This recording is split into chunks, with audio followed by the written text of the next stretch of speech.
Yo les bros, bienvenue sur Spatulement, je suis le chef et on se retrouve aujourd'hui pour la petite review du chapitre 1169 de One Piece. Un chapitre que j'ai trouvé, et ça faisait quelques chapitres quand même, que j'ai trouvé plutôt très bien mené. Voilà, plein de révélations avec des trucs un peu chelous quand même. On va y revenir. Je vais peut-être commencer par ça d'ailleurs, comme ça on finira sur une note positive. Alors, le chapitre où on a enfin le point de vue de Harald sur les événements qui ont conduit à la condamnation de Loki à séjourner en enfer, il y a maintenant de cela 14 piges. Donc ça fait un petit moment quand même. Et on a un peu plus aussi de comment dirais-je, on a une meilleure vue du rôle de Gaban et de Shanks dans cette histoire, ainsi que du Jarl. Oh, voilà. Bon, il y a quand même des trucs un petit peu bizarres autour de Shanks. C'est-à-dire que là, on nous explique, c'est Shanks qui explique à Gaban. Bon, déjà, Gaban apprend à Shanks que Roger a eu un fils avant son exécution, et il fait « Oh, super, ça veut dire que c'est un peu notre petit frère », et Gaban fait « Oui, c'est vrai que toi et Baggy, vous êtes un peu nos enfants. Voilà. Donc, j'ai vu un peu sur les réseaux qu'il y en a qui disent « Putain, Gaban et Riley, c'est vraiment des bâtards, ils savaient que Roger a fait un fils et ils sont pas allés le sauver à Marineford. » Bon, ils savaient pas qui c'était, le fils de Roger. Hein. Ils savent juste qu'il a eu un fils, ils savent pas où il est, ils savent pas comment il s'appelle, ils savent pas ce qu'il fait. Voilà, ça se trouve, ils ont appris en même temps que tout le monde que Ace était le fils de Roger. Ils savaient pas avant, tu vois. En plus, ce qui est marrant, c'est que Shanks a rencontré Ace, mais il savait pas qui il était à ce moment-là. Donc voilà, donc on comprend pas pourquoi les gens ils pètent un peu un câble là-dessus, de ce que j'ai vu. Mais Shanks explique donc qu'il a eu une marque et qu'il a passé un pacte avec un gars, donc Imsama, donc la grandeur, et que du coup, cette marque, ce niveau de marque le plus faible, quand tu es dans le giron quand tu es dans le périmètre du gouvernement mondial, enfin comment on dit, de Marie-Joise, quoi, tu t'es obligé de répondre aux ordres. Voilà, tu es soumis à la volonté d'Imsama. Et donc, c'est comme ça qu'on a appris comment ils sont devenus potes, Shanks et Harald. C'est quand ils étaient éloignés, donc en dehors de l'influence de Imsama, qu'ils pouvaient discuter tranquillement entre eux. Et c'est comme ça qu'ils ont vu qu'en fait, ils étaient plus ou moins, ils étaient potes, ils étaient gentils, ils n'étaient pas tout à fait soumis au gouvernement mondial. Bon. Par contre, il y a un problème dans cette histoire-là, c'est que déjà de 1, pourquoi Shanks a passé ce pacte, déjà à la base? C'était quoi la motivation? Je dis pas que c'est un problème, juste qu'il va falloir l'expliquer, que c'est un mystère à élucider. C'est pourquoi Shanks a eu besoin de passer ce pacte à un moment donné. C'était quoi son objectif? Pourquoi il a fait ça? Et le deuxième truc qui me dérange un petit peu, c'est qu'il est au courant que le pacte au-dessus, c'est un traquenard. C'est-à-dire qu'il sait que si tu deviens chevalier divin officiellement, ok, t'es immortel, ok, tu peux te déplacer n'importe où dans le monde avec les abysses, mais en échange, t'es un esclave total soumis à la volonté d'Imsama. C'est impossible pour toi de désobéir à ses ordres. Il le sait, ça. S'il est au courant de ça, pourquoi il n'en a pas parlé à Harald? Moi, je pose juste la question. S'il sait que c'est un traquenard, qu'il faut pas accepter... C'est d'ailleurs ce qu'il dit avec Gaban. Il faut surtout pas qu'Harald signe le pacte. Frérot, t'es en retard. Pourquoi tu l'as pas dit avant? Et aussi un autre truc qui m'interpelle, c'est que il faut que Harald ait la marque pour faire partie du gouvernement mondial, pour que Elba fasse partie du gouvernement mondial. Mais comment la phrase est tournée, t'as l'impression que tous les pays qui veulent faire partie du gouvernement mondial doivent passer ce pacte. Ce qui est bizarre. Alors je pense que c'est moi qui surinterprète un petit peu, parce que le Cobra le roi Cobra d'Alabasta, il n'était pas au courant qu'il y avait un Imsama. Et pourtant, son gouvernement est affilié au gouvernement mondial. Tout comme Wapol, tout comme Neptune, il me semble. Donc, c'est quoi les bails en fait? Je comprends pas. Donc c'est peut-être moi qui surinterprète un petit peu le délire, mais comment c'est expliqué? T'as l'impression qu'en fait, pour faire partie du gouvernement mondial, tu dois forcément que le dirigeant doit signer le pacte. C'est très étrange. Donc soit c'est moi qui ai mal compris, ce qui est possible, soit ils ajoutent une nouvelle règle qui est très très bizarre. Et encore une fois, ça n'explique pas pourquoi Shanks a eu besoin de passer ce pacte. C'était quoi l'intérêt? Maintenant, ça explique encore autre chose, une théorie que tout le monde avait plus ou moins pré-shot, c'est que le fait que Shanks se soit fait bouffer le bras, ou le bras où il y avait la marque dessus, ça l'a permis d'être totalement libre, parce que maintenant, il pouvait échapper totalement au contrôle ou à la surveillance d'Im-sama, vu que son bras s'est fait bouffer sur S-Blue. Maintenant, la question que je pose... Non, je vais pas faire ça. J'allais dire cette question, mais pourquoi juste Harald s'est pas coupé le bras? Mais non, parce qu'il repousse forcément, donc c'est con ce que j'allais dire. Mais du coup, encore une fois, pour que ça ait du sens, tout ça, cette histoire du bras de Shanks, il faut qu'on nous explique pourquoi il a eu cette marque à la base. C'était quoi son intérêt de faire ça? Voilà. J'ai besoin de savoir. Et surtout, pareil, encore une fois, il va falloir expliquer vraiment comment ça marche. S'il est au plus proche du gouvernement mondial, plus il est sous l'influence d'Im-sama, même si c'est la marque la plus faible. C'est lui qui a libéré Fisher Tiger. Et Im-sama n'est pas au courant. Genre, avec la marque, il ou elle n'a pas capté qu'il se passe un truc. C'est bizarre aussi. Alors on va dire, mais chef, t'es chiant, tu pinailles. Je pinaille pas, j'essaie de comprendre. Le personnage de Shanks est bizarre. Voilà, d'ailleurs, il va continuer à être bizarre, parce qu'encore une fois, comme je l'avais dit il y a quelques reviews, peut-être même celle juste avant ou celle encore avant, je sais plus, Harald a demandé à Loki de le tuer. Donc il s'est passé une grosse dinguerie, et Harald va mourir, parce que Loki va réussir à le tuer, et Loki va tout prendre sur lui. Il va dire, non mais c'est bon, c'est moi qui ai massacré tout le monde dans le château, enfermez-moi si vous voulez. Mais il y avait 3 personnes qui étaient témoins de ça, donc il y avait Gaban, il y avait Shanks, et il y avait le Jarl. Le Jarl, il s'est pris une épée dans la gueule. Bon, on va dire qu'il a perdu la mémoire, il perd un peu la boule. Mais pour ce qui est de Shanks et Gaban, comment ça se fait que ces mecs n'ont pas bavé? Alors on va certainement me dire, oui, mais c'est pour respecter la volonté de Loki. Parce que Loki a dû tuer son père, mais parce que voilà, en fait c'est ça qui s'est passé. Harald a chopé son fils, il a fait « Il faut que tu me tues, j'ai fait une grosse connerie, ça fait je sais pas combien d'années que je tapine pour le gouvernement mondial, et au final ils me la mettent à l'envers. » Bon, on a envie de dire, frérot, t'as pas prêté attention à l'histoire, parce que c'était un peu évident qu'il allait te la foutre à l'envers.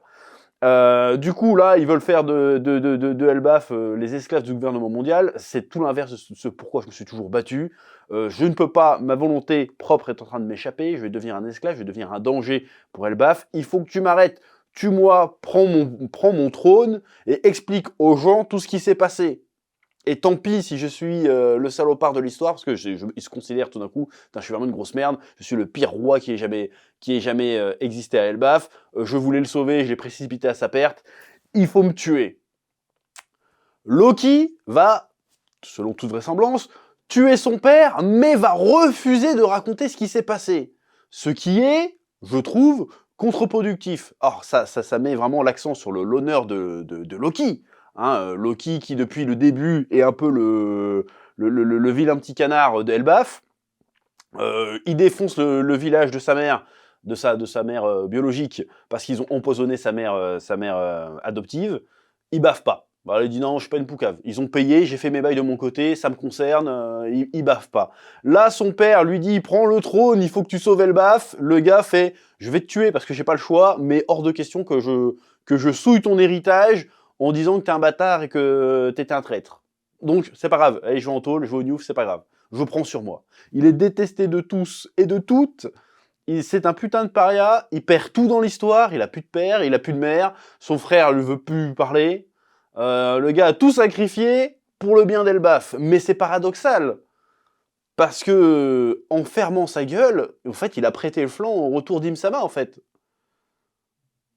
Et admettons que Shanks et Gaban ont suivi toute l'histoire. Parce qu'encore une fois, Shanks est au courant que le saut des abysses, il fallait pas le faire.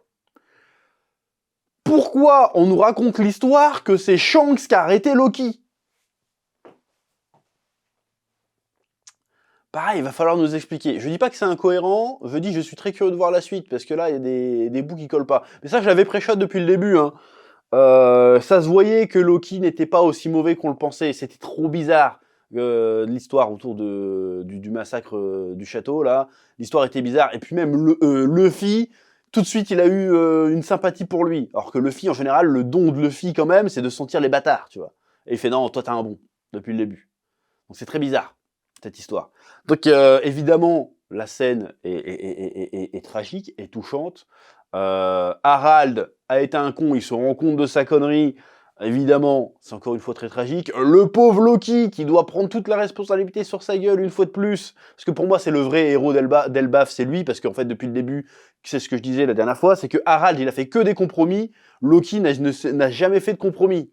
Et là, il fera pas de compromis non plus. Il dit non, je vais pas respecter la volonté de mon père. Je refuse de sacrifier son héritage. Vas-y, moi de toute façon, j'ai toujours été vu comme le bâtard. Ça va pas changer ma vie. Je suis le bâtard.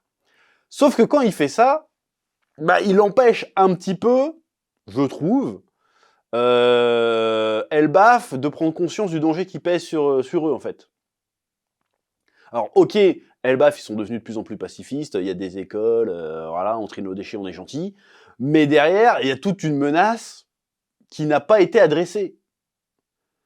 Menace dont Shanks est au courant, dont Gaban est au courant, et pourtant, ils ont laissé faire. Je trouve ça bizarre que Shanks ait laissé faire.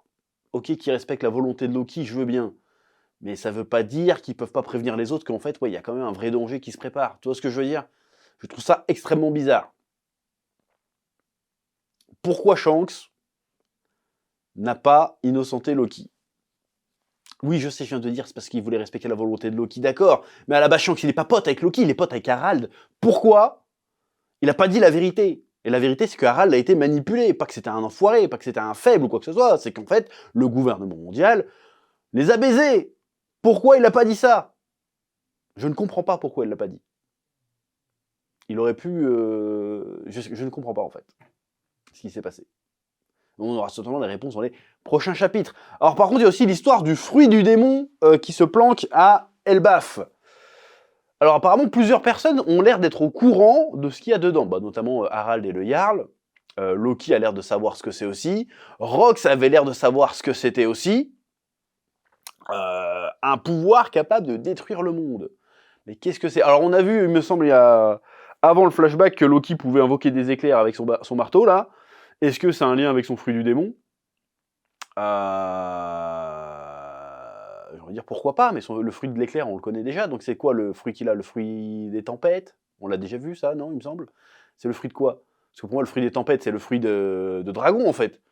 Donc il a quoi de plus balèze que ça qui peut détruire le monde? Ça doit être vraiment balèze, parce que Harald, il fait direct, Loki, prends ça et utilise-le pour me buter. C'est quoi ce fruit du démon? Et pareil, quand il va dans le trésor, il y a un marteau qui lui tombe dessus. Est-ce que le marteau est vivant? Est-ce que c'est le marteau qui a bouffé le fruit du démon? Parce qu'on peut donner des objets des fruits du démon, visiblement. Voilà, il y a beaucoup de trucs en suspens, là. Et du coup, Loki est en train de raconter ça. Est-ce qu'ils vont le croire sur parole? Vu que là, on est dans un flashback où Loki raconte ce qui s'est passé à son frère. Est-ce qu'il va le croire sur parole? C'est ça la question. Donc il va falloir un deuxième avis, il va falloir l'avis de Gaban, il va falloir l'avis du Jarl aussi. Tu vois ce que je veux dire? Il raconte ça, mais est-ce qu'on va le croire? Et puis aussi, comment ils vont vaincre Harald? Ça, c'est aussi la grande question, c'est la grande inconnue. Parce qu'on a vu la bataille à God Valley. Mais à God Valley, il me semble pas que Xebec était invincible. Il se régénérait Xebec ou pas? Je me souviens plus. Ouais, je viens d'aller vérifier et Xebec ne semble pas se régénérer lorsqu'il affronte Garp et Roger. Donc Harald et la possession de la marque et le Domi-Reversi sont deux choses a priori totalement différentes.